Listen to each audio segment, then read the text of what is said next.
Welcome to our Ice Maker Showdown. Today we will be comparing two popular countertop ice makers, the HiCOZY Y and the Sweetcrispy. Both machines promise quick ice production, but they come with different features and price points. Let's dive into their specifications and see which one stands out in our tests. When it comes to pricing, the HiCOZY Y ice maker is priced at $99.99, while the Sweetcrispy offers a more budget-friendly option at $69.99. This significant price difference makes the Sweetcrispy an attractive choice for those looking to save money without sacrificing performance. Both machines are designed for quick ice production, but the Sweetcrispy has a guaranteed cycle time of just 6 minutes for 9 cubes, while the HiCOZY Y takes between 6 to 8 minutes. This slight edge in speed could be a deciding factor for users who need ice quickly. Portability is another important factor.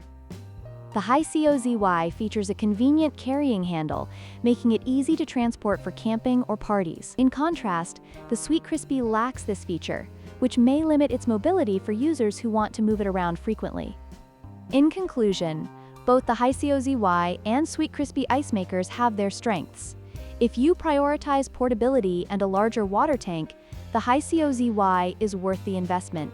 However, if you're looking for a more affordable option that produces ice quickly and quietly, the Sweetcrispy is an excellent choice. Don't forget to like, share, and subscribe for more product comparisons.